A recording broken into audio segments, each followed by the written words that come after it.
Shalom Bapak Ibu Saudara yang kasih Tuhan. Puji syukur kepada Tuhan, kita dapat berjumpa kembali dalam ibadah raya kita pagi hari ini. Iman, pengharapan, dan kasih adalah modal hidup yang harus kita miliki Bapak Ibu Saudara. Jika kita tidak memiliki tiga modal ini, kita pasti tidak akan bisa menikmati hidup. Sebab kita selalu khawatir akan hari esok, bahkan kita tidak percaya akan janji Tuhan yang Tuhan berikan kepada kita. Untuk menguatkan iman kita, mari bersama-sama kita pujikan iman dan harapan.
Tidak pernah hilang. Ku yakin Tuhan pasti bekerja. Biar ku seperti pohon di tepi air, selalu berbuah di musimnya. Meski ombak gelombang,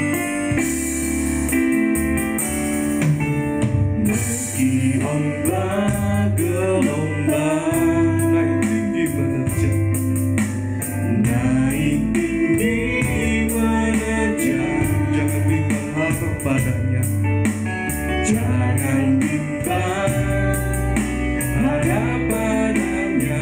Tuhan menjaga, Tuhan menjaga, Tuhan tak pernah diam. Tuhan tak pernah diam, Tuhan tak pernah lalai. Tuhan tak pernah lalai. Jangan bimbang harap padanya.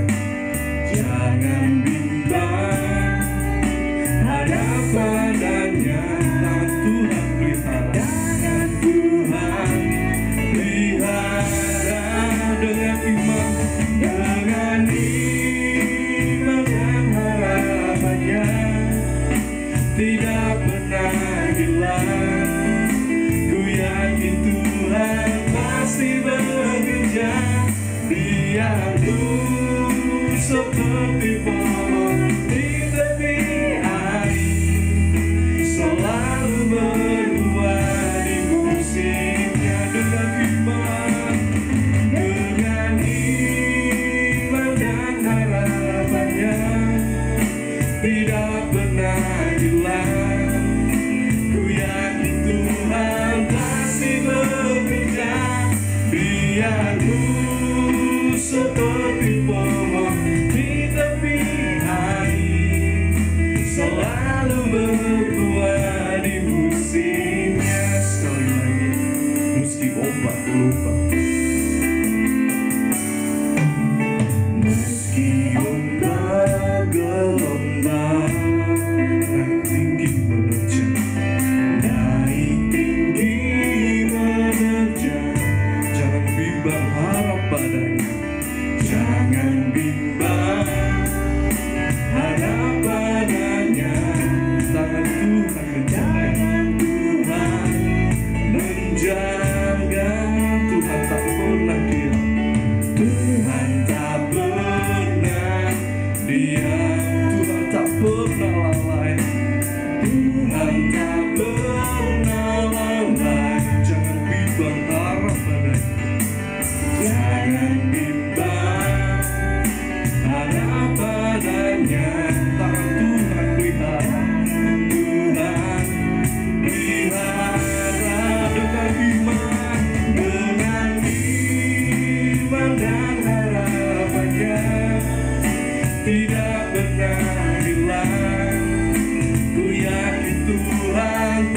pasti bekerja. Biar ku seperti pohon di tepi air, selalu berbuah di musimnya. Dengan iman dan harapannya tidak pernah hilang. Ku yakin Tuhan pasti bekerja. Biar ku seperti pohon di tepi air, selalu berbuah di musimnya. Dengan iman dan harapannya tidak pernah hilang. Ku yakin Tuhan pasti bekerja. Biar ku seperti pohon di tepi air, selalu berbuah di musimnya. Dengan iman dan harapannya tidak pernah hilang. Ku yakin Tuhan pasti bekerja. Biar ku seperti pohon di tepi air, selalu berbuah di musimnya. Dengan iman dan harapannya tidak pernah hilang. Ku yakin Tuhan pasti bekerja. Biar ku seperti pohon di tepi air, selalu berbuah di musimnya. Selalu berbuah, selalu berbuah di musimnya. Selalu berbuah, selalu berbuah di musimnya. Mari sama kita berdoa. Meski banyak rintangan yang harus kami lalui Tuhan, tak pernah kami bimbang, tak pernah kami ragu Tuhan. Sebab kami percaya Tuhan, Engkau tak pernah meninggalkan kami setitik pun Tuhan Yesus. Engkau selalu ada buat kami. Dengan iman yang kami miliki dan pengharapan kami yang hanya kepadamu Tuhan, bahkan kasih yang kami miliki dalam hidup kami Tuhan, kami yakin dan percaya Tuhan, hidup kami terjamin oleh-Mu Tuhan Yesus. Dan kami percaya Tuhan, hidup kami terpelihara oleh Tuhan. Dan saat ini kami mau beribadah Tuhan, sertai ibadah kami, sertai para imam-imam yang melayani, bahkan hamba-Mu yang Kau percayakan untuk membawakan rahasia firman-Mu Tuhan Yesus. Tuhan, biarlah apa yang kami persembahkan pada pagi hari ini semuanya untuk menyenangkan hati-Mu. Terima kasih Tuhan Yesus, hanya di dalam nama Tuhan Yesus Kristus kami berdoa. Haleluya, amin. Sekali lagi shalom Bapak Ibu saudara yang kasih Tuhan. Tuhan yang berkata, akulah yang memilih kamu. Jadi Tuhan loh yang memilih kita. Kita dipilih untuk apa? Kita dipilih agar kita bisa mengeluarkan buah, yaitu buah yang manis, bukan yang kecut. Kalau kecut, siapa yang mau? Dan buah itu harus tetap. Artinya buah itu harus berbuah di segala musim. Mari kita lanjutkan pujian kita dengan pujian sukacita. Hatiku percaya.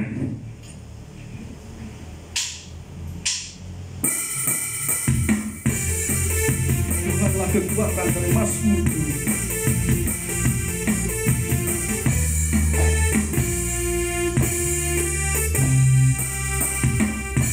Tuhanlah kekuatan dan masmurku, Dia gunung batu dan keselamatanku. Hanya padamu hatiku percaya, dalam menara kan kota perlindungan. Tuhanlah kekuatan dan masmurku. Tuhanlah kekuatan dan masmurku, Dia gunung batu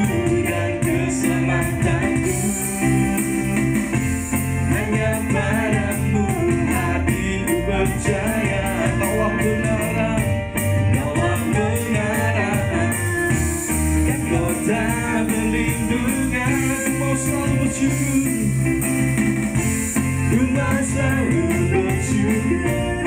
Sebab cintamu padaku takkan pernah berubah. Hatiku percaya, walau bumi bergoncang, gunung-gunung beranjak, namun kasih setiamu tak pergi dariku. Sebab kami percaya Tuhan, tiada yang mustahil bagimu.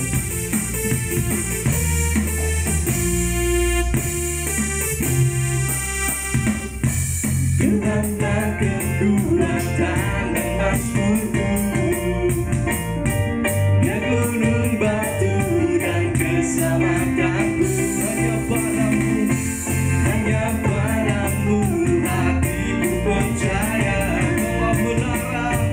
Kaulah menara dan kota perlindungan.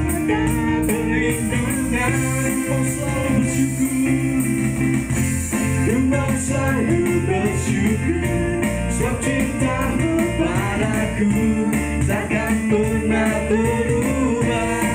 Hatiku percaya, walau bumi bergoncang, gunung-gunung beranjak, namun kasih setiamu tak pergi dariku. Ku mau selalu bersyukur, sebab cintamu padaku takkan pernah berubah. Hatiku percaya, walau bumi bergoncang, gunung-gunung beranjak, namun kasih setiamu tak pergi dariku. Ku mau selalu bersyukur, sebab cintamu padaku takkan pernah berubah. Hatiku percaya, walau bumi bergoncang, gunung-gunung beranjak, namun kasih setiamu tak pergi dariku. Ku mau selalu bersyukur, sebab cintamu padaku takkan pernah berubah. Hatiku percaya, walau bumi bergoncang, gunung-gunung beranjak, namun kasih setiamu tak pergi dariku. Ku mau selalu bersyukur, sebab cintamu padaku takkan pernah berubah. Hatiku percaya, walau bumi bergoncang, gunung-gunung beranjak, namun kasih setiamu tak pergi dariku. Kasih setiamu tak pergi dariku. Kasih setiamu tak pergi dariku.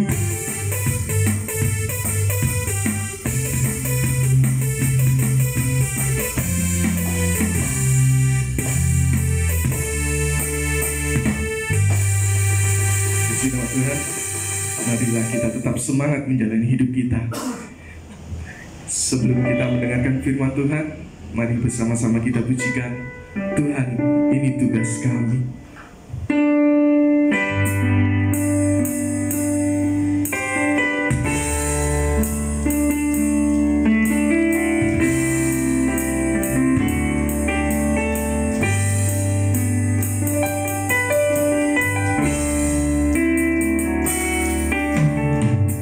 Berikan pada kami hati yang mengasihi, jiwa-jiwa yang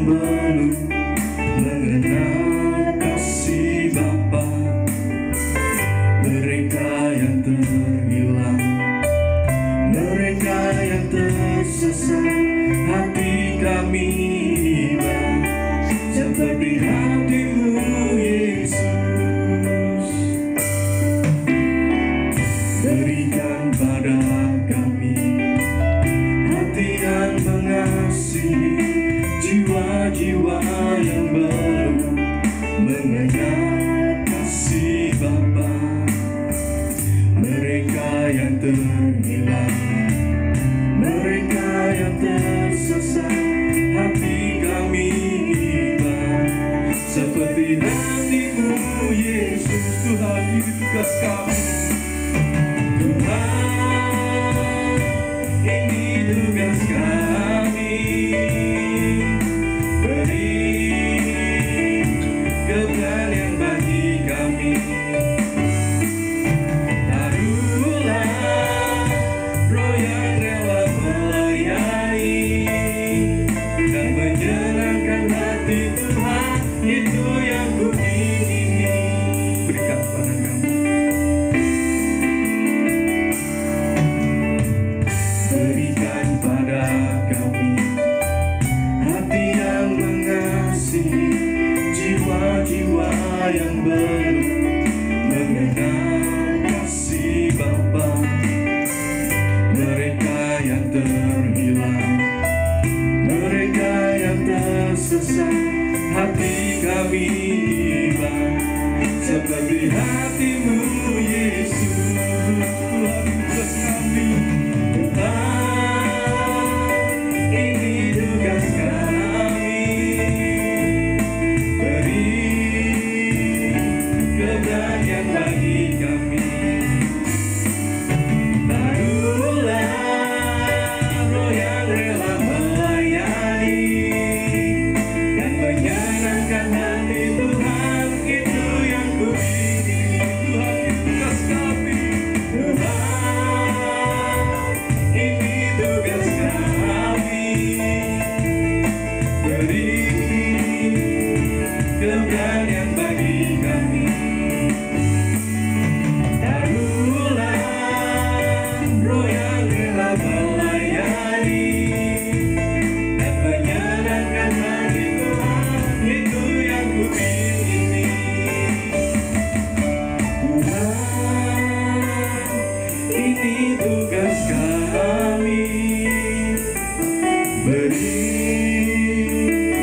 keberanian bagi kami.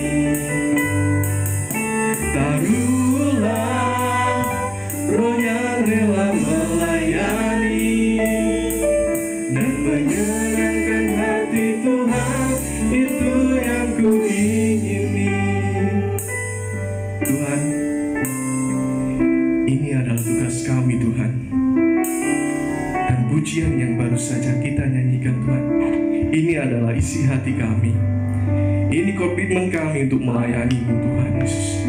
Berikan selalu kepada kami untuk selalu bisa melayani-Mu dengan sempurna Tuhan Yesus.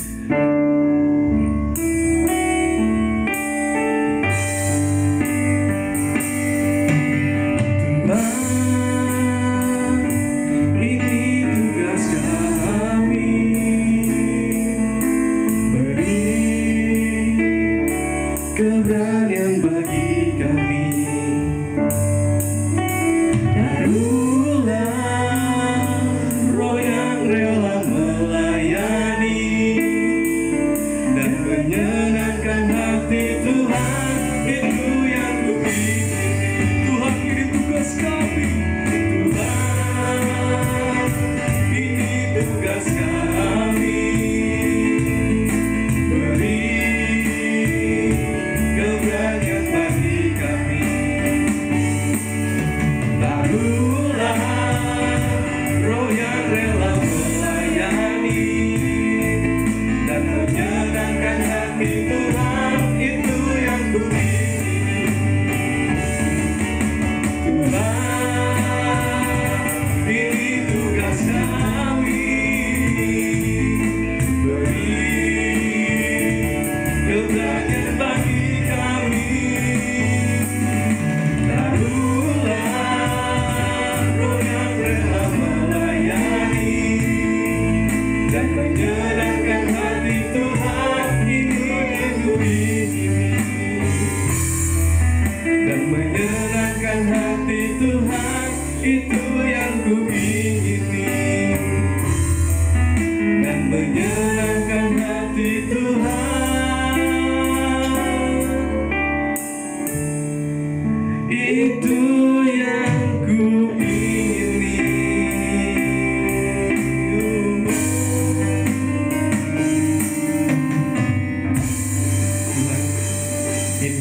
kami Tuhan.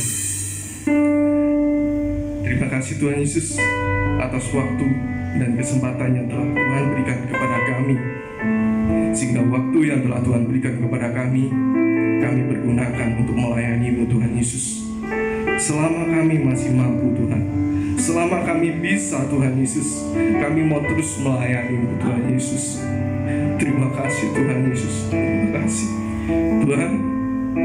Kami mau mendengarkan firman-Mu Tuhan Yesus. Pimpin setiap kami, sehingga kami bisa menerima firman dengan baik dan kami dapat mengerti isi firman Tuhan Yesus. Terima kasih Tuhan Yesus. Hanya di dalam nama Tuhan Yesus kami berdoa. Haleluya. Amin. Pelayanan selanjutnya saya serahkan kepada Bapak.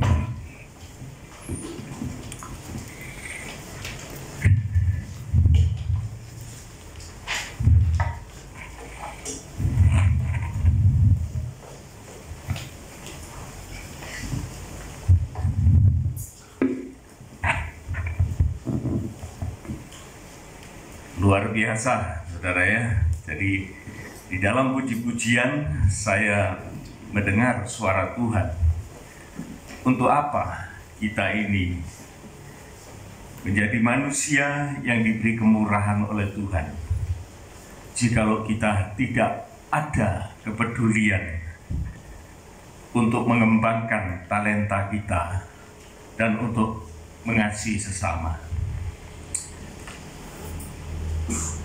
Selamat pagi Bapak Ibu yang dikasihi oleh Tuhan. Shalom. Shalom. Tuhan memberkati ibadah ini, ibadah raya tanggal 21 minggu ketiga dari bulan Juni 2020. Pembuka puji-pujian tadi, di dalam kalimat-kalimat awal saya sangat memperhatikan apa yang diperkatakan. Pembuka tadi mengatakan bahwa ada 3 perkara yang menjadi rangkuman dari tujuan kehidupan kita ini dalam beribadah kepada Tuhan. Pertama adalah iman. Iman itu pasti datangnya dari mendengar firman Kristus. Sehingga iman itu yang dapat kita dengar dari firman Kristus itu akan menjadikan kita ini dibenarkan oleh Tuhan, oleh Allah. Sehingga dalam iman itu, saudara, kita melakukan apa yang kita dengar, maka di sanalah kebenaran Tuhan itu akan dinyatakan, akan diberikan, akan diberkatkan kepada kita. Jadi saudaraku, kalau iman itu bukan dari firman Kristus, maka iman itu sesungguhnya bukan berkat, tetapi merupakan bahaya yang luar biasa. Mengapa? Sehingga orang itu kalau tidak mengenal rencana Tuhan, apa yang dia percayai itu adalah di luar Tuhan, maka orang ini akan berpotensi untuk malah menjadi sombong dengan iman. Tidak usah jauh-jauh, saudara. Kita lihat orang-orang Yahudi, ini saya bilang orang Yahudi, mereka itu sampai pada hari ini mereka tidak percaya kepada Yesus, dan dia tidak pernah dibina oleh firman Kristus, sehingga sampai hari ini mereka sombong dengan iman mereka, dan mereka menganggap semua bangsa di dunia ini adalah kafir. Hanya dia yang mengaku keturunan Abraham. Jelas saudaraku, tetapi di dalam Kristus kita mendengar bahwa yang jauh, yang dekat itu sudah dipersatukan, dan mereka menjadi anak-anak Abraham di dalam rohani mereka, dan mereka juga mendapat bagian yang sama. Beda, saudaraku, beda. Kita ini, saudaraku, ya tidak usah semualah, saya sajalah, sudah, saya ini. Nenek moyang saya ini, saudaraku, kalau dari beberapa keturunan memang sudah Kristen, imannya sudah iman kepada Kristus. Tetapi saudara, kalau saya runut lebih jauh lagi, leluhur saya ini, nenek moyang saya ini, orang kafir, saudara. Bangsa kafir yang tidak mengenal Allah, yang tidak mengenal Kristus. Kenalnya cuma roh-roh leluhur, kenalnya cuma langit bumi, dan segala filsafat keduniawian ini, sehingga tidak ada jaminan keselamatan. Tetapi jikalau sekarang saya secara pribadi bisa percaya kepada Allah oleh karena Kristus, oleh karena rahmatnya, kasih karunia yang besar, maka saya boleh bersyukur kepada Tuhan. Dan seperti nyanyian yang terakhir tadi, justru iman itu memberikan pengertian kepada kita, supaya kita ini juga mempunyai beban bagi orang-orang yang belum mengenal Kristus, untuk mereka itu bisa diselamatkan. Tanpa Kristus, saudaraku, maka iman itu akan kesasar dan tidak akan punya kelanjutan yang lebih baik. Akan mandek di situ, busuk membusuk, dan akan mengakibatkan sebagaimana orang Yahudi itu. Oleh karena menolak Kristus, maka iman itu justru menjadi kesombongan yang luar biasa, dengan memandang rendah orang-orang lain, memandang rendah bangsa-bangsa lain. Tetapi puji Tuhan, saudaraku, kita yang sudah diperkenalkan oleh Yesus kepada Bapa kita, maka kita mengalami kelahiran baru lewat iman yang kita peroleh, sehingga kita diselamatkan. Dan kita mempunyai suatu keyakinan bahwa iman ini, saudaraku, akan mampu bertumbuh dan bertumbuh. Firman Tuhan mengatakan, saudaraku, di dalam 1 Korintus pasal yang ke-13, 1 Korintus pasal 13, ayat yang ke-13. Ayat ini sangat populer di dalam gereja, diperkenalkan. Sayang kalau kita mengabaikan, saudaraku.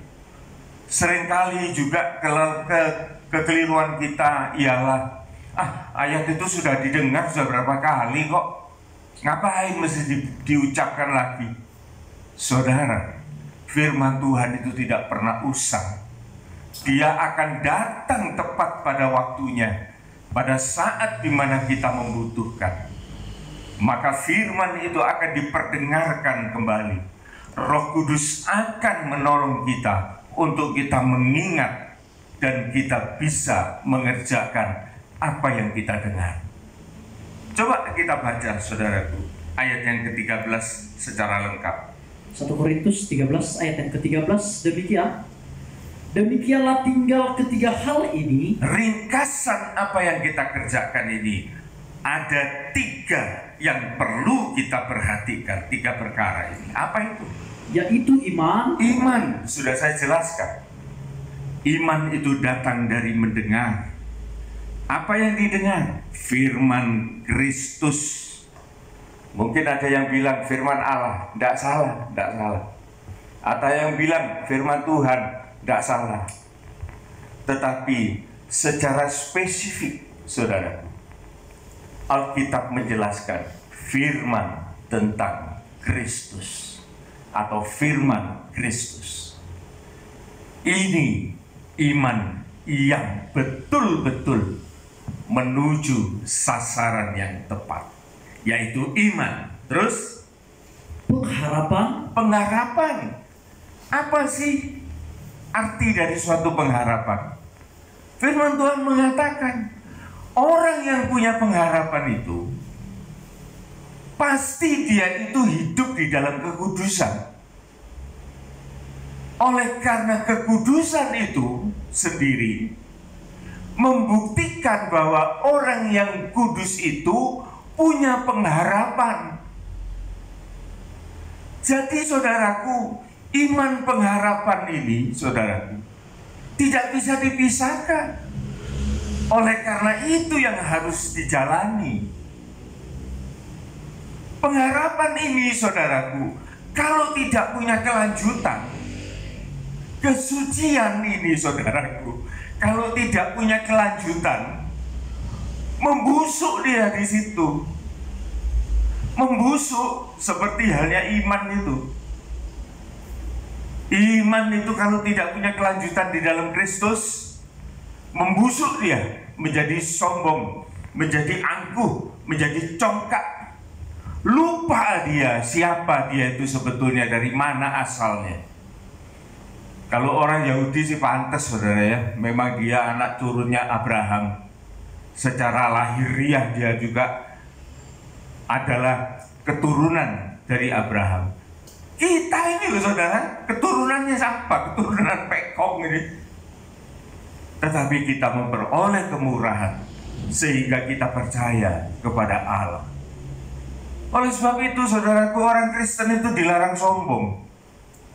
Malah seharusnya orang Kristen itu kalau dia mengaku, aku beriman kepada Allah, hatinya punya belas kasihan kepada orang-orang lain. Beda, saudaraku, beda. Jadi saudara bisa tahu ini rahasia kekristenan di dalam setiap hati anak-anak Tuhan. Dan kemudian iman itu harus dikembangkan, harus progresif. Ada satu tujuan yang luar biasa, pengharapan. Dengan iman itu kita hidup menurut firman Tuhan, hidup kudus. Dengan suatu harapan kita akan berjumpa dengan Tuhan. Ini saudaraku, kalau iman itu tidak berkembang, membusuk, saya katakan. Contohnya ada, saudara, saya tidak usah baca, tetapi itu ada di dalam Injil Lukas pasal yang ke-8, ayatnya tidak tahu ayat, ya pokoknya di situ ya. Itu ada cerita tentang orang Farisi, rohaniawan Israel, Yahudi. Dia lagi masuk sinagog, dia masuk di tempat ibadah, dia duduk di muka. Oleh karena dia merasa suci gitu ya, dia mengambil tempat itu, kedudukannya itu di depan. Dia merasa suci. Sedangkan pada waktu dia berdoa, dia tuh melihat ada seorang pemungut cukai itu duduk di belakang, tidak berani mengambil tempat di muka. Tetapi saudaraku, Alkitab mengajarkan bagaimana orang Farisi ini, ahli Taurat ini, di dalam kecongkaannya karena dia merasa suci, merasa lebih dekat kepada Allah, merasa dia lebih dari yang lain, maka dia mengatakan, Tuhan, ini aku ini orang yang beribadah, aku ini orang yang baik, aku ini orang yang menuruti firman-Mu, aku ini orang yang melakukan segala tradisi, segala kebudayaan yang sudah ditetapkan oleh Engkau. Aku membayar perpuluhan, aku melakukan puasa, aku melakukan ini, melakukan itu, melakukan apa yang menyenangkan hati. Ini doanya orang Farisi. Tetapi saudara lihat, di penghujung doa itu, dia menoleh ke belakang dan dia mengatakan, Tuhan, tidak kayak orang itu, Tuhan. Orang itu pemungut cukai, orang berdosa, Tuhan. Tidak kayak aku kan? Dia tidak tahu, pemungut cukai yang duduk di belakang, bangku belakang, dia menebah dadanya oleh karena dia datang kepada Tuhan pada saat itu dengan penuh penyesalan atas segala perbuatan-perbuatan yang jahat, yang salah, yang melanggar perintah Tuhan. Dan setelah mereka selesai beribadah, mereka pulang. Maka Yesus bertanya, menurut kamu, siapa di antara dua orang ini yang dibenarkan oleh Allah? Ternyata, saudaraku, kesombongan orang Farisi, kesombongan ahli Taurat yang merasa suci, itu sesungguhnya keji di hadapan Tuhan. Oleh karena mereka itu, orang itu, saudaraku, dia sangat jahat dengan menghakimi orang lain. Ini, saudaraku, yang perlu menjadi perhatian bagi kita, supaya kita tidak menjadi orang-orang yang semacam itu. Di dalam pengharapan kita, wajib kita menjaga kekudusan kita. Dan kita tidak bisa, saudaraku, menyucikan diri kita sendiri, saudaraku. Ingat itu. Sebagai orang Kristen, saudaraku, kita tahu asal muasal kita. Engkau dulu sudah mati oleh karena dosa-dosamu. Orang mati itu, saudaraku, berbau busuk, tidak bisa berbuat apa-apa. Tetapi hanya oleh karena kasih karunia, engkau dihidupkan bersama Kristus.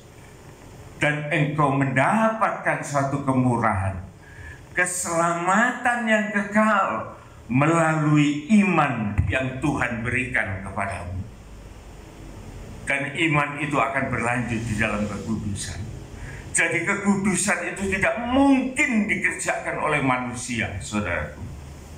Manusia memang harus berusaha, tetapi usaha manusia itu, saudaraku, akan ditopang oleh Roh Kudus, oleh iman yang diberikan oleh Allah itu sendiri, sehingga keberhasilan itu nyata di dalam kehidupannya. Ini sudah iman dan pengharapan. Kita lengkapi sekarang, yaitu iman, pengharapan, dan kasih. Dan kasih.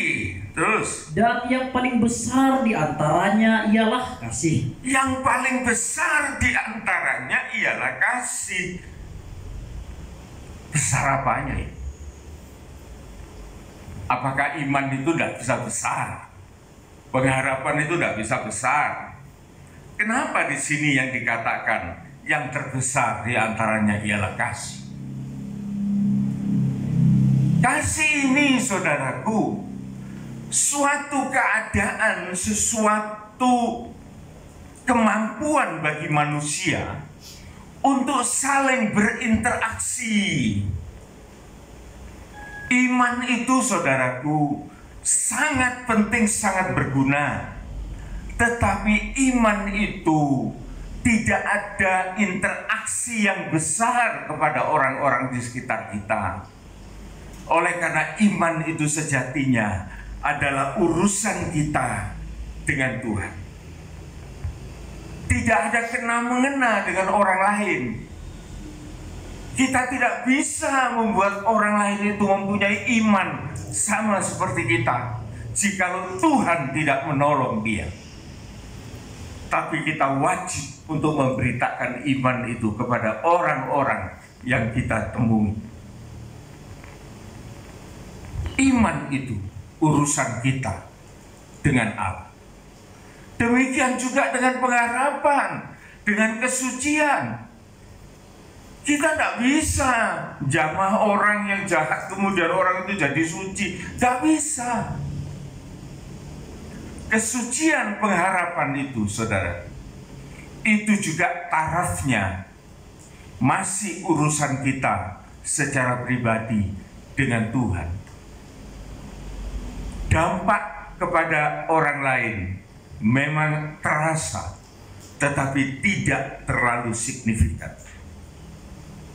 Tetapi kapan iman pengharapan itu akan tampil dengan signifikan, dengan jelas, apabila kita sampai kepada sasaran kita, kasih. Kasih itu lebih besar. Oleh karena kasih itu adalah suatu keadaan, suatu tindakan yang bisa mengekspresikan iman kita, kesucian kita, kepedulian kita, atau kasih kita kepada orang lain. Nah, inilah saudaraku yang menjadi sasaran kehidupan anak-anak Tuhan. Nyanyian terakhir itu saudaraku sangat menyentuh. Berikan kami Tuhan satu beban untuk kami punya kepedulian kepada orang lain. Ajarkan kami mengasihi. Ini kasih saudaraku akan membawa kehidupan kita ini saudaraku untuk menjadi utusan-utusan Tuhan, dan Tuhan akan membentuk kehidupan kita melalui kehidupan rohani kita supaya kita bisa mengekspresikan tindakan-tindakan kasih itu yang di dalamnya ada iman yang diberitakan, ada pengharapan yang diteladankan, ada kasih yang bisa dihubungkan antara suami istri. Kalau hanya berhenti kepada iman, saudaraku, malah sering cekcok. Yang satu tidak punya iman, yang satu ngotot. Kekudusan juga begitu, saling ngotot. Satunya mau kudus, satunya tidak. Tetapi kalau kehidupan Kristiani itu saudaraku mencapai sasaran yang tepat, maka itu yang sangat menolong kita untuk mencapai suatu sasaran yang Tuhan kehendaki. Saudara, ini adalah dasar dari bagaimana kita ini hidup di dalam Kristus. Kita ulangi ayat 13 secara utuh, saudaraku. Demikianlah tinggal ketiga hal ini. Ketiga hal ini, yaitu iman, pengharapan, kekudusan, kasih. Kasih adalah interaksi. Kasih ini saudaraku bisa digantikan dengan perkataan sempurna. Oleh karena itu targetnya, kasih itu apa? Sempurna. Sempurna itu apa? Saudara lihat ya.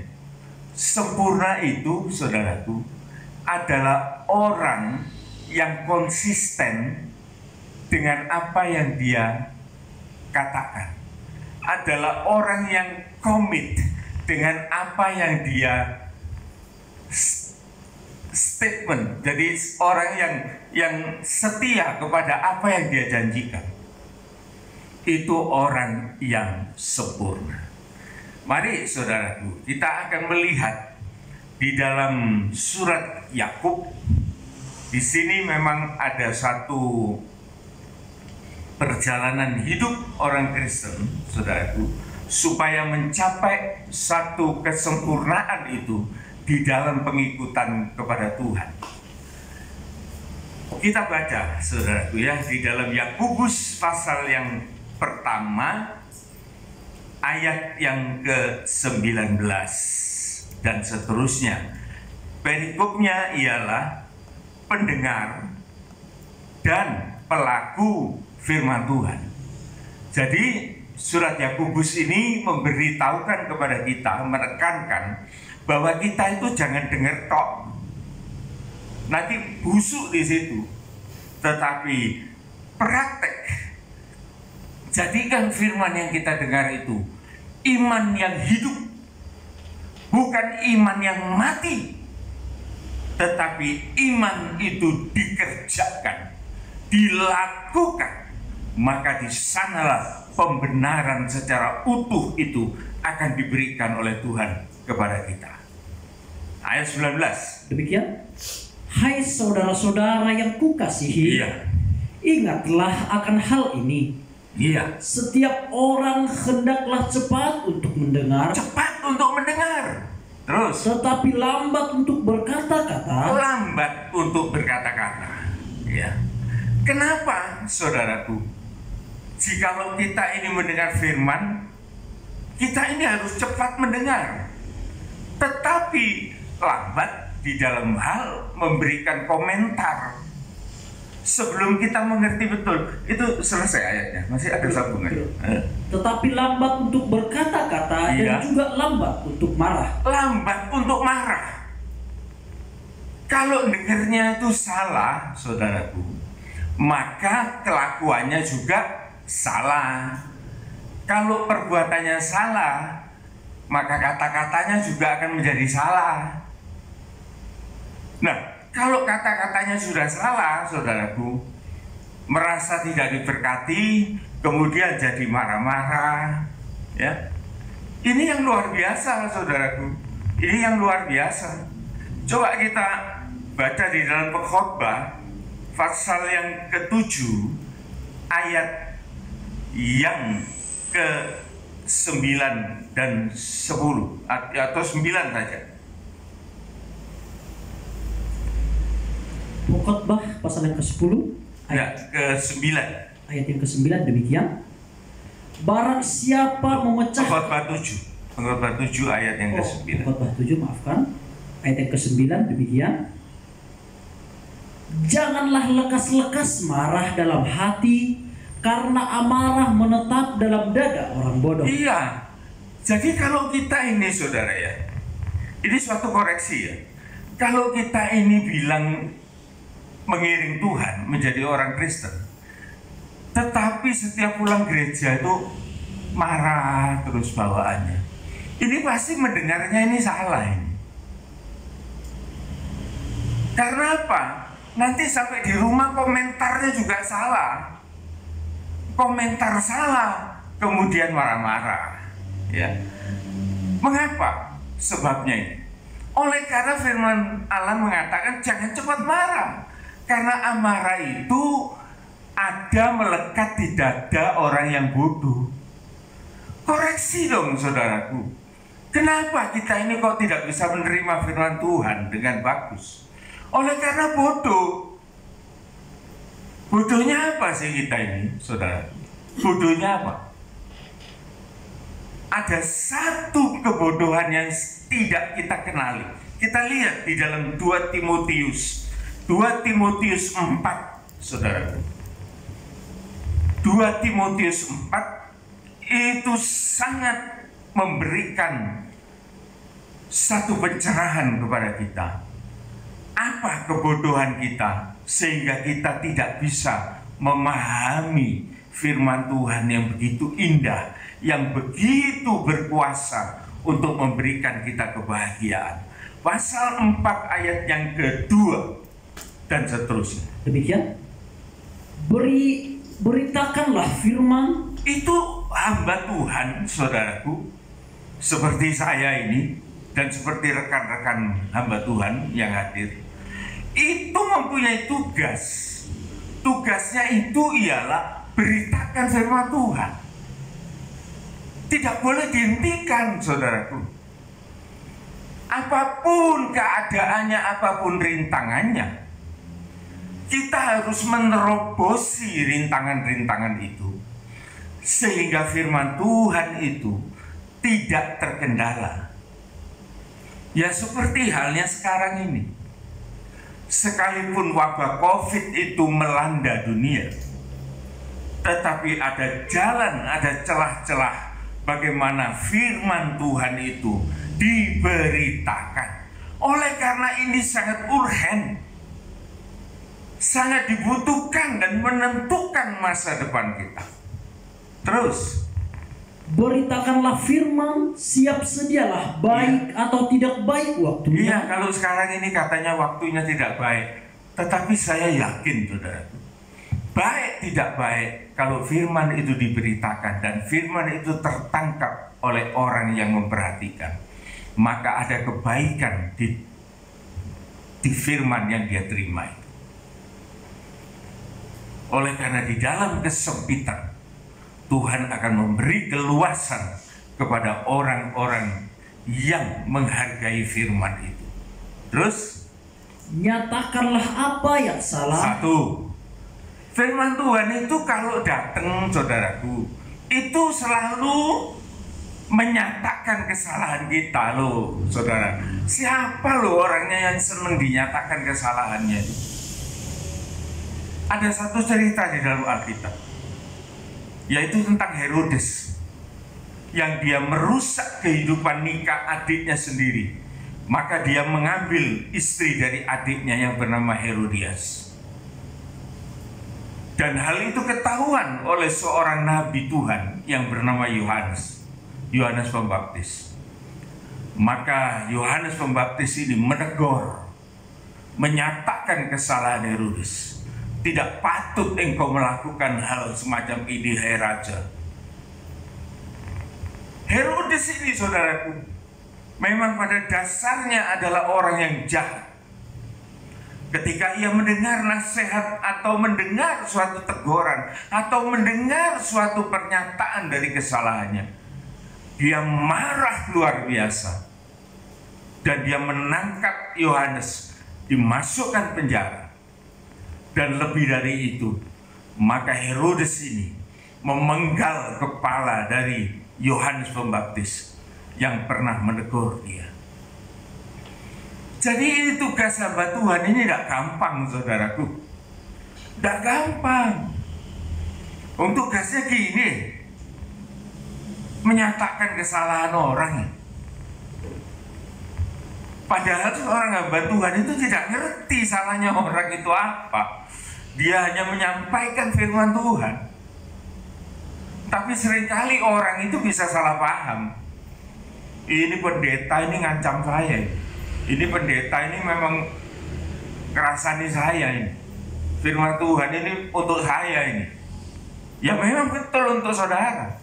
Tetapi tujuannya bukan untuk menjatuhkan, tetapi menyatakan kesalahan itu supaya kesadaran itu ada bagi orang-orang yang percaya kepada Tuhan. Terus, nyatakanlah apa yang salah, iya, tegurlah. Tegur. Dinyatakan aja sudah tidak mau, kok ditegur lagi tambah mencak-mencak, saudaraku. Salah-salah pendetanya bisa dilempar sepatu itu.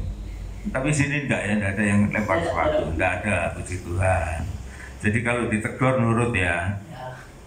Selain ditegur, apa lagi? Dan nasihatilah dengan segala kesabaran dan pengajaran. Iya. Jadi kalau teguran itu diterima, saudaraku, maka firman tadi yang menyatakan salah, yang menegur, itu akan berubah menjadi suatu nasihat.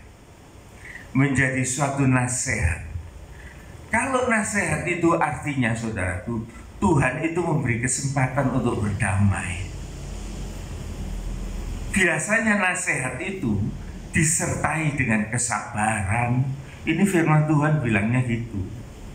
Dan nasihatilah dengan segala kesabaran. Dikasih waktu.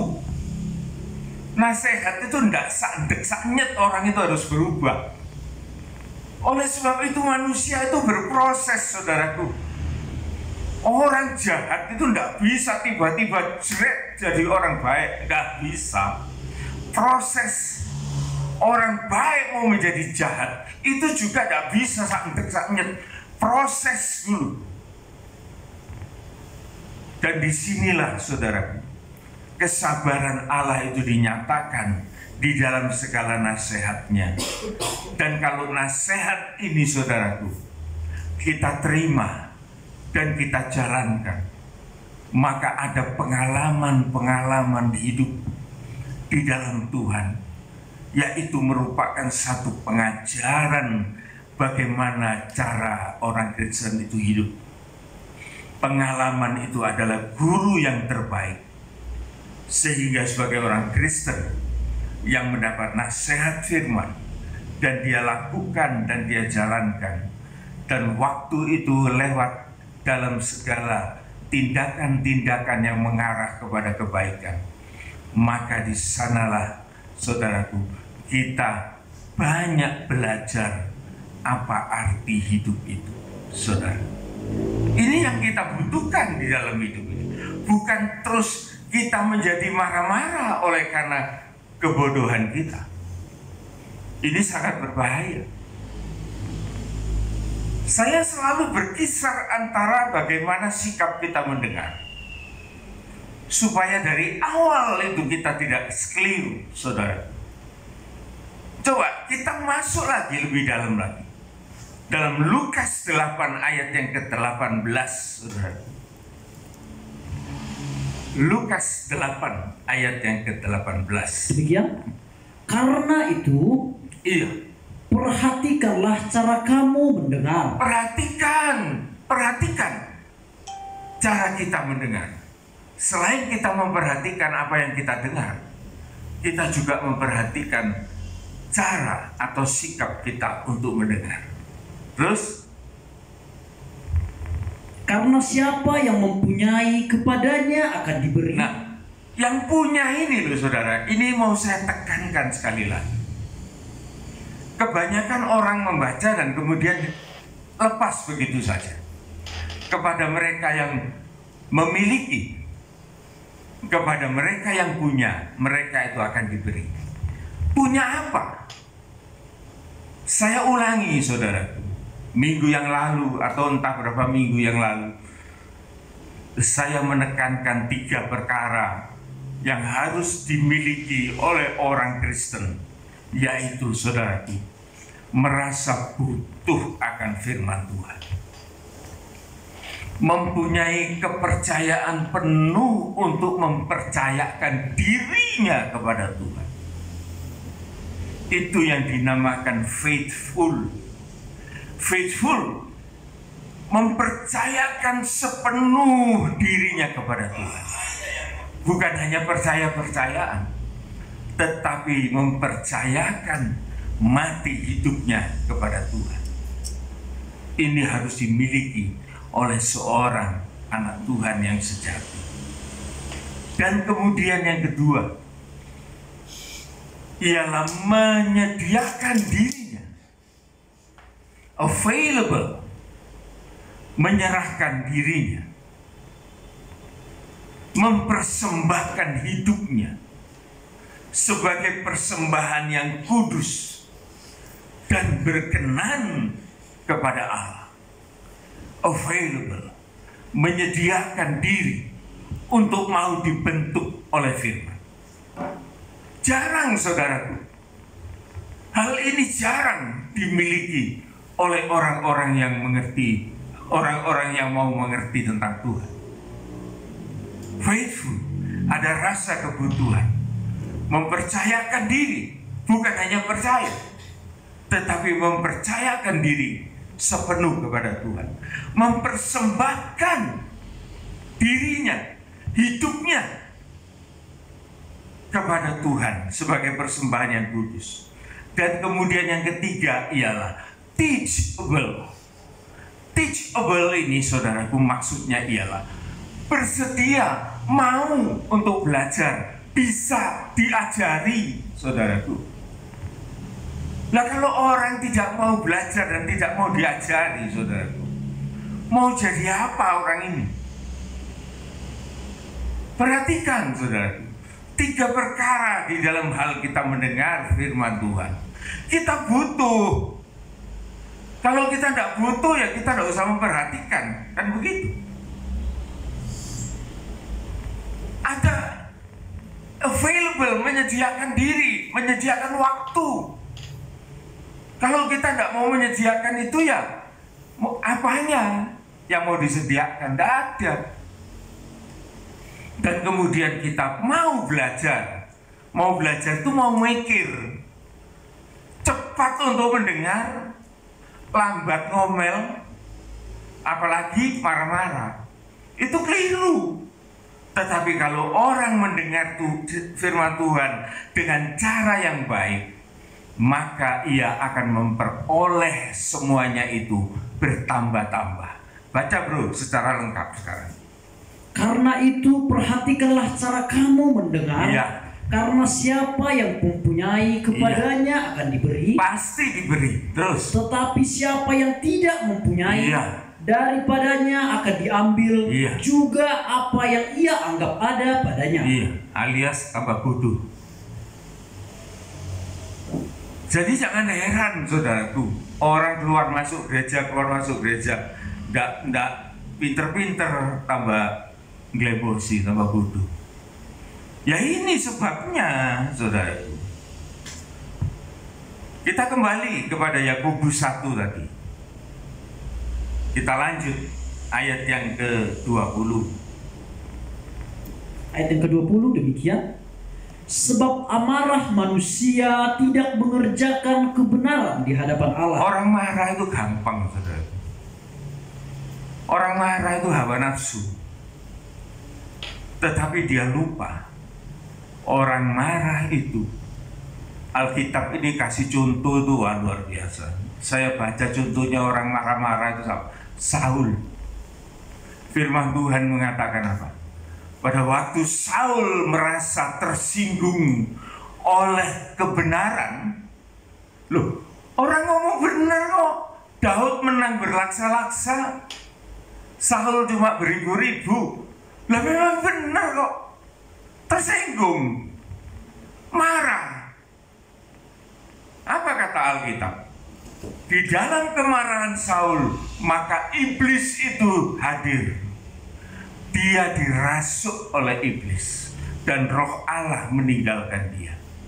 Coba saudara, kalau kita ini marah-marah tanpa sebab yang benar, saudaraku, ngumbar hawa nafsu, marah, wah saudaraku, itu punya potensi iblis merasuk di dalam kehidupan orang yang marah. Bahaya, saudara.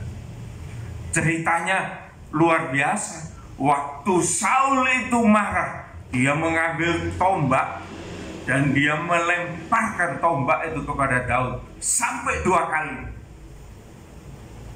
Tindakan-tindakan yang semacam itu.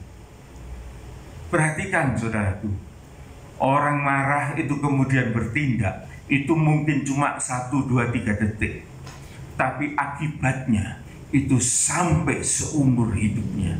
Dia harus mempertanggungjawabkan atas perbuatan-perbuatan semacam itu. Bahaya, saudara.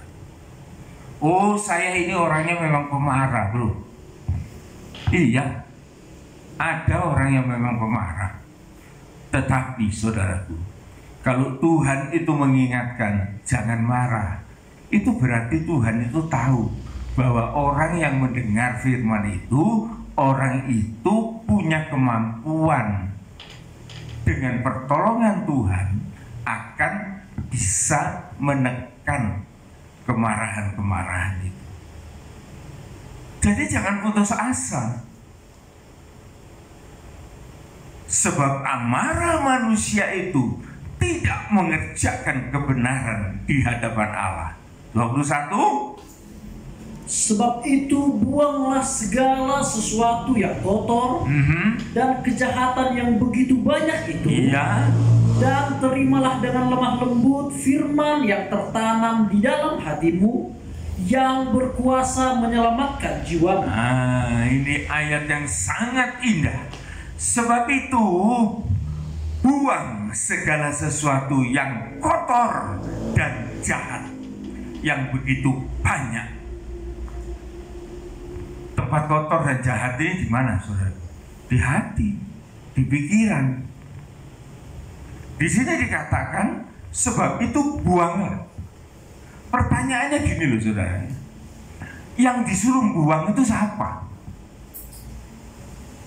Ini orang Kristen, saudaraku, seringkali mendapat suatu penjelasan yang keliru-keliru. Waktu terus berjalan. Tetapi saya akan berhenti pada ayat ini saja, oleh karena terlalu banyak yang harus dijelaskan. Yang disuruh buang itu siapa? Kita, saudaraku. Seringkali kita ini mikirnya gini, salah, nanti semuanya itu Tuhan akan bertindak. Berapa minggu yang lalu saya pernah ngutip ya, Tuhan akan berperan ganti kita. Kamu diam saja. Loh, ayat cuma segitu itu, saudara ya. Itu dibawa kemana-mana, saudara. Jadi dalam pikiran orang Kristen yang cepat, dia itu mikir nanti Tuhan itu yang akan bertindak. Pokoknya Tuhan, semuanya itu Tuhan. Memang ada benernya, saudara. Karena nanti pada ujungnya adalah Tuhan yang berdaulat. Tetapi prosesnya terbagi-bagi, saudara. Terbagi-bagi. Ada tugas kita, ada tugasnya Tuhan. Karena Tuhan mau menghargai manusia. Manusia diberi free will, hak bebas, hak memilih. Tetapi saudaraku, Tuhan juga mau manusia itu menggunakan akal budinya untuk menyelesaikan masalahnya. Tidak semua Tuhan. Tuhan mau menolong. Roh Kudus itu menolong. Tetapi kalau yang ditolong tidak mau apa, saudaraku? Kan nulungi orang yang tidak mau ditolong ini pengangguran, tak? Oleh sebab itu, saudaraku, Tuhan mengatakan, buanglah segala sesuatu yang kotor dan jahat, yang sangat begitu banyak. Di mana? Di dalam hati dan pikiran kita. Kita harus mau, saudaraku. Kita punya goodwill. Kita mau kehendak yang baik.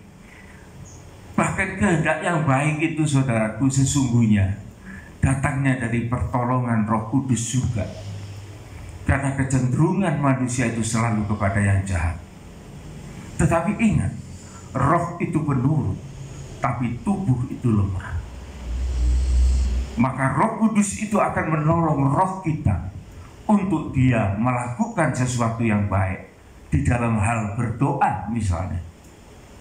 Jadi manusia itu mempunyai satu tugas, bahwa dia harus dengan segala upayanya untuk mau belajar membuang segala sesuatu yang kotor dan najis di dalam kehidupannya. Saudara, ada satu ayat, saudaraku, yang ada yang populer ya, di Roma pasal 8 ayat 28 kalau tidak salah. Coba kita lihat di sana. Roma pasal yang ke-8 ayat yang ke-28 demikian. Kita tahu sekarang bahwa Allah turut bekerja dalam segala sesuatu. Allah turut bekerja di dalam segala sesuatu. Kalau Allah itu turut bekerja, yang bekerja itu sebetulnya siapa? Hah? Kita. Manusia.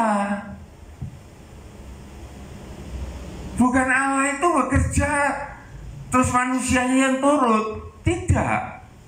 Manusia bekerja, Allah itu turut bekerja. Ini loh, saudara. Ini rahasianya. Bukan Allah itu bekerja kemudian manusia itu ikut-ikut bekerja. Allah itu tidak perlu. Manusia itu tidak usah bantu Allah. Tetapi manusia itu mau, maka Allah itu turut bekerja. Terus untuk mendatangkan kebaikan. Untuk mendatangkan kebaikan bagi siapa? Bagi mereka yang mengasihi Dia. Bagi orang-orang yang mengasihi Dia. Yaitu bagi mereka yang terpanggil sesuai dengan rencana Allah. Iya. Jadi persoalannya itu, saudaraku, apakah kita ini mengasihi Tuhan atau enggak? Kalau kita ini mengasihi Tuhan, pasti kita berpihak kepada firman Tuhan. Kalau firman Tuhan mengatakan buanglah segala sesuatu, iya Tuhan, aku kepingin, tapi aku ini tidak bisa langsung. Mohon pertolongan. Tuhan turut bekerja mendatangkan segala kebaikan. Ini begitu, saudaraku.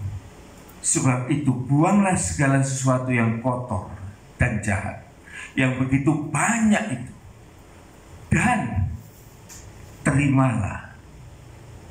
Terimalah, saudaraku.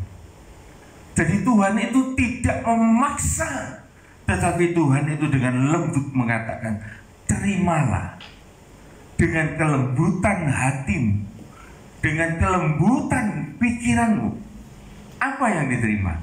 Firman yang tertanam di dalam hatimu dan berkuasa menyelamatkan kita. Tertib, saudaraku. Oleh sebab itu ya, mumpung saya masih ingat, ayat firman Tuhan mengatakan, menanam, menyiram, itu juga bukan Allah sendiri, saudaraku. Allah itu tidak monopoli. Pekerjaan itu dibagi-bagi untuk hamba-hambanya. Supaya apa? Supaya jemaat itu melihat, loh, hamba-hamba Tuhan itu kompak ya. Ada yang menanam, ada yang menyiram, ada yang panen, ada yang memelihara, pokoknya ada yang mengusahakan ladang Tuhan. Tuhan itu tidak monopoli, saudaraku. Nanum-nanum dewe, mikir no batu-batu sendiri, kotoran-kotoran Tuhan nyingkir-nyingkir no. Waduh, enggak, saudaraku, enggak. Ingat itu, saudaraku, enggak ada pengajaran kayak gitu. Jadi Tuhan itu mengajari manusia itu supaya dia itu mengerti sebagai manusia,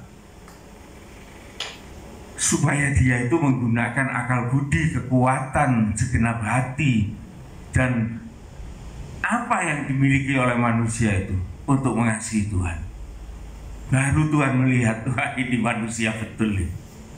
Dan dari manusia yang betul itu, saudara, dia akan berubah menjadi manusia rohani seperti semula yang Tuhan inginkan atas kehidupan manusia itu.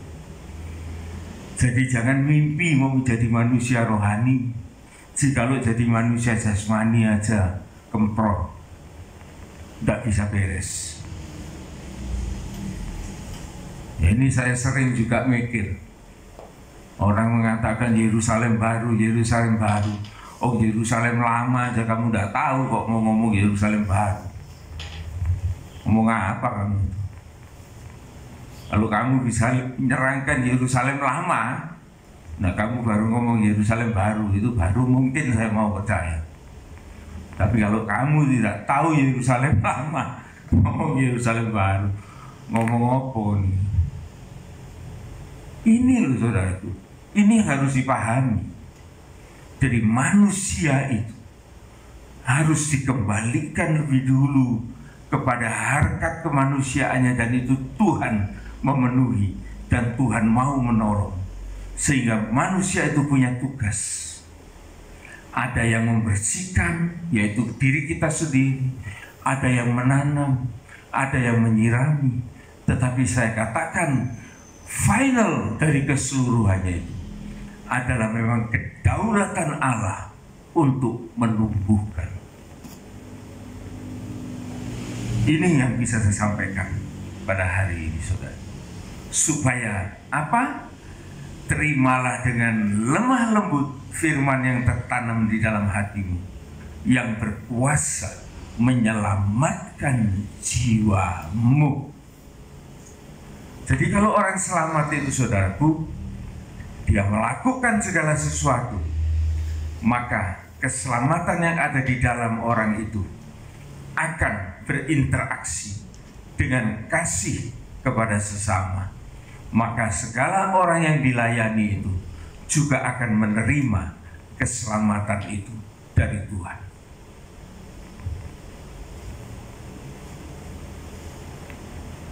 Konklusi dari firman Tuhan ini mengatakan, saudaraku, bahwa memang iman itu sangat dibutuhkan, tetapi iman itu tidak boleh berhenti. Oleh karena jika iman itu berhenti, maka dia membusuk di situ.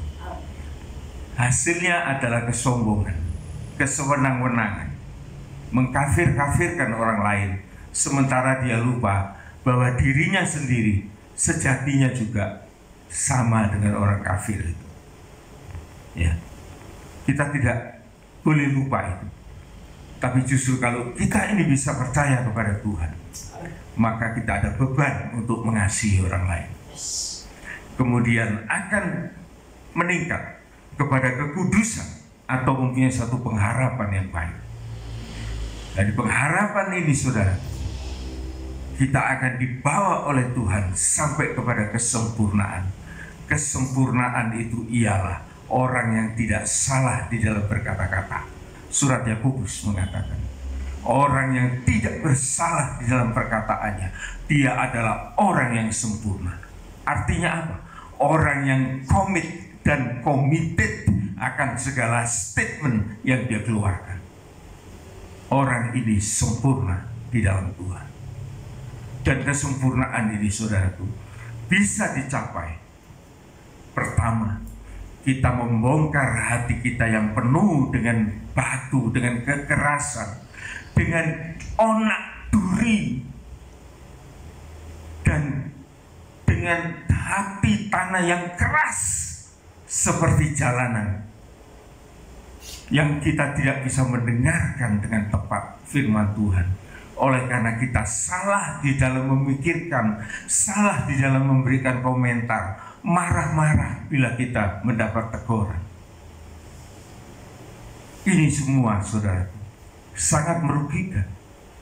Tetapi alangkah baiknya kita menyadari bahwa tugas kita sebagai manusia, kita menerima penghargaan dari Tuhan untuk kita diberi tugas yang bisa kita lakukan, dan Tuhan menolong kita di dalam tugas itu.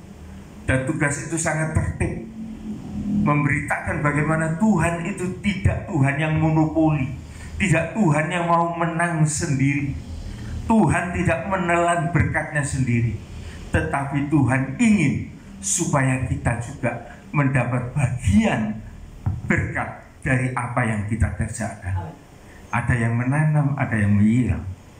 Tetapi di dalam segala sesuatu ini, Tuhan menginginkan kita semua berhasil, bertumbuh, berbuah bagi kemuliaan Tuhan.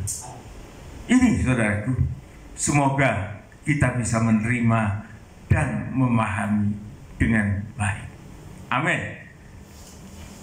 Kita nyanyikan sebuah nyanyian dari Psalm nomor 71.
Bapa itu sempurna.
Senantiasa kami dambakan, kami butuhkan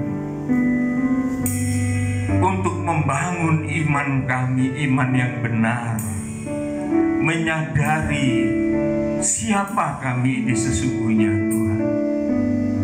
Bangsa kafir yang tadinya sama sekali jauh dari Engkau, kami tidak mengenal berkat-berkat Abraham sebelumnya. Kami tidak mengenal pribadi Yahweh, pribadi Allah yang esa. Tetapi saat sekarang Tuhan, kami tadinya yang jauh dari Engkau telah didekatkan menjadi satu untuk masuk di dalam pengenalan akan Engkau. Tuhan, lewat firman yang kami dengar setiap saat, maka kami menjadi semakin mengerti tentang Tuhan.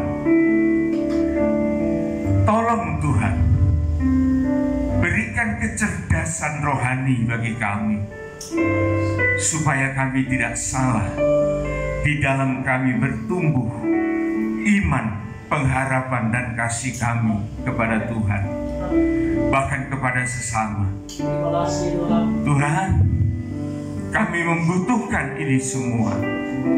Kami mau menyediakan hidup ini bagi Engkau, dan kami mau belajar untuk menjadi sama sempurna seperti Engkau, sempurna di dalam perkataan dan perbuatan, sempurna di dalam kasih, supaya kami berinteraksi kepada sesama dan menyenangkan hati Tuhan.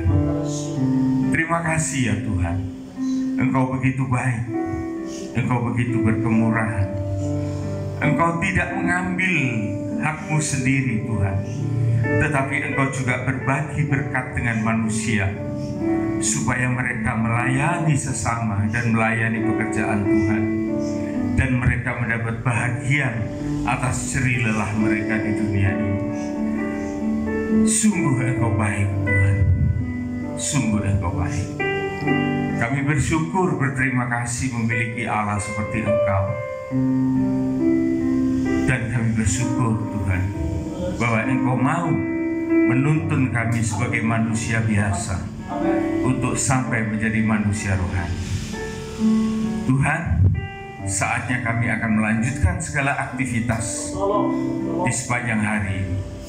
Namun kami mohonkan berkat Tuhan, saudara-saudaraku yang kasih dalam Tuhan Yesus Kristus, khususnya bagi gereja GPT Lumajang dan GPT Jatiroto, bahkan semua anak-anak Tuhan yang mendengar firman Tuhan. Biar kiranya berkat kasih kemurahan Allah akan menyertai engkau yang datang dari Allah Bapa, Sang Putra dan Roh Kudus, memenuhi kehidupanmu, memenuhi kesejahteraanmu, memenuhi sukacitamu, memenuhi keselamatan kekalmu, dan menjadi milikmu, milik kita semua, mulai dari saat ini sampai Maranatha Tuhan Yesus datang kembali. Kita akan berlanjut dalam aktivitas kita disertai Tuhan. Dan juga kami berdoa Tuhan bagi sidang jemaat GPT Jatiroto, GPT Lumajang. Kami tidak bisa berjumpa dengan mereka oleh karena keterbatasan kemanusiaan kami, tetapi roh kami tetap bersama dengan mereka. Tuhan, biar Engkau menyertai mereka. Engkau yang memberikan segala kekuatan, pertolongan, kemampuan bagi siapapun yang membutuhkan. Mungkin di dalam kesakitan, di dalam pencobaan, atau apapun Tuhan. Kami percaya bahwa Engkau menyertai mereka. Dan satu perkara yang harus kami lakukan, kami akan mengusirkan segala kuasa-kuasa yang bukan dari Allah, yang mencoba merongrong, mengganggu iman mereka, yaitu di dalam nama Tuhan Yesus. Singkirkan itu kuasa-kuasa kegelapan, dan roh Allah akan menolong, menaungi semua anak-anak Tuhan. Terima kasih Bapa. Kami berdoa bagi bangsa dan negara ini, biar kiranya Tuhan menyatakan kasih sayang kepada umat manusia yang percaya kepada Engkau Tuhan, dan Engkau memberikan pertolongan dari segala ancaman, dari segala kuasa yang bukan dari Tuhan. Dan mereka semua, kami semua boleh diselamatkan di dalam nama Tuhan yang teguh. Dalam nama Tuhan Yesus Kristus kami sudah berdoa. Amin, amin, amin. Tuhan memberkati.